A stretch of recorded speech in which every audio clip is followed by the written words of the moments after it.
Consider for a moment that you were going to start doing work in artificial intelligence. You might start to think about what machine you might need. You might start to think about what kind of software you might need. Or for that matter, anything having to do with computation, which today is pretty much about everything.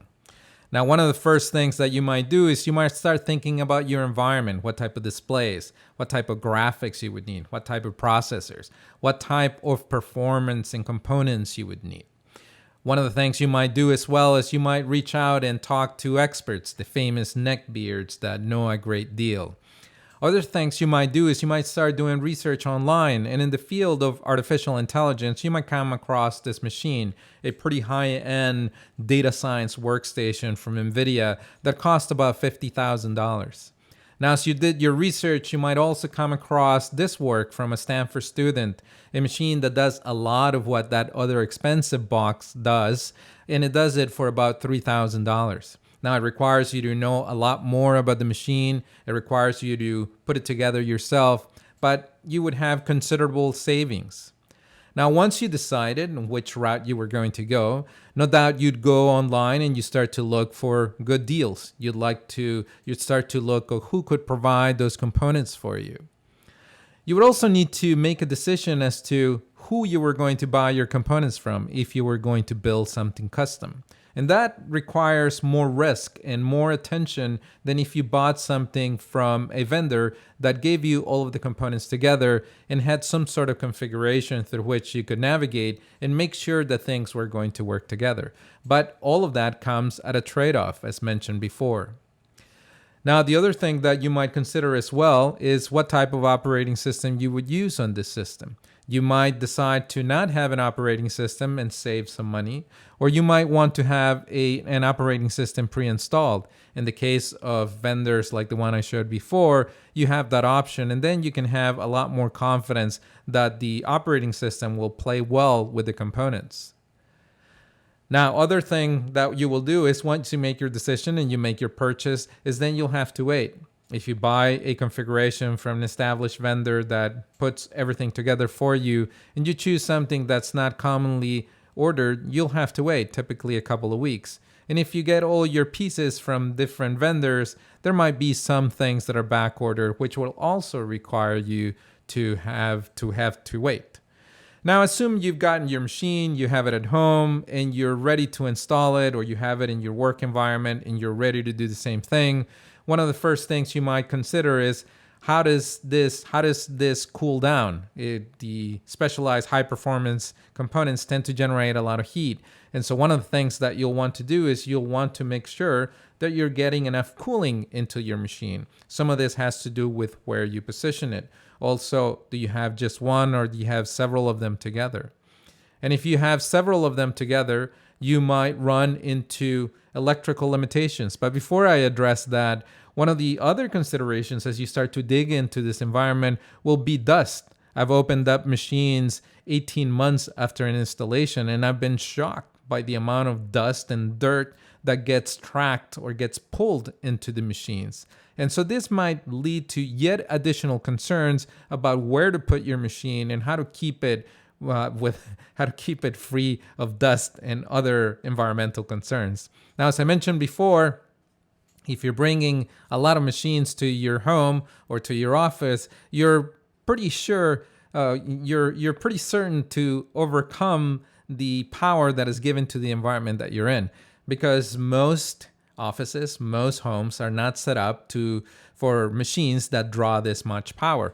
One of the funny things that happened to us in MIT as we went through this evolution many years ago, over 10 years ago, is that we started to bring down the power of the entire floor that we were located in with the number of machines that we had running and the amount of power that they were draining. And this was just simply indicative of something that was happening all across MIT, that a lot of us were bringing more computation or more machines to do computing that could be supported by the electrical grid and the provisioning of power that was made for the average office.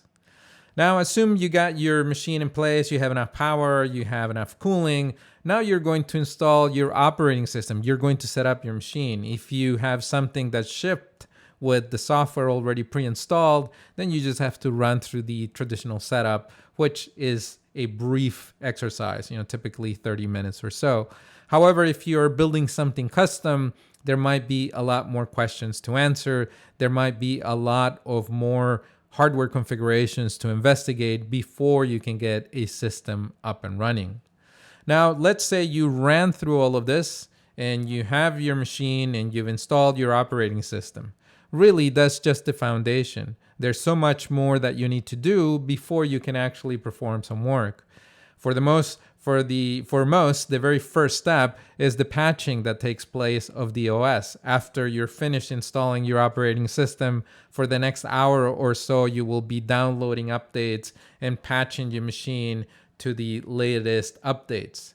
Then if you're doing computational work like we do, there's a number of dependencies that you need to install. Runtime, programming languages, packages, configuring all of this so that it can work together, setting environmental paths, and on and on and on. If you are working with data, you will have to install data stores. The same thing goes for each one of them. You might have multiple. You might have document databases. You might have relational database management systems. You might have to set up, configure, create users, and on and on and on. Then on top of that, you might have application servers, and all of this will require, once again, installation, setup, accounts to be created. And so in general, it is a lot of work to be able to get to the point where you can run your first programs. And so the amount of time that transfers from the very first decision where you thought, okay, I'm going to build one of these systems so that I can perform some of the work that I need to do, to the point where you run your very first Hello World, can be a long time. When I was a student, it was not unusual to spend a month from the time you actually ordered to your machine to the time you actually ran your first program. Now, consider the fact that hardware might change suddenly and everything that you've done becomes obsolete. What would you do then? Would you have to start over? Sometimes you have to. Let's say you want to run an operating system that's not supported by the hardware you have, or the hardware capabilities of the machine that you have does not support the new graphic cards that you want to run to be able to do some machine learning, or some other configuration that simply requires you to start over. And so it's no wonder that a lot of times researchers feel like Sisyphus, that they're rolling that big boulder up a hill or pulling that big boulder up a hill over and over again. And this has become a big part of the work that we do in modern life. In as many disciplines become principally dependent on computation, and as artificial intelligence and many other techniques are applied to more and more domains. For example, marketing has become a great place for applied data science.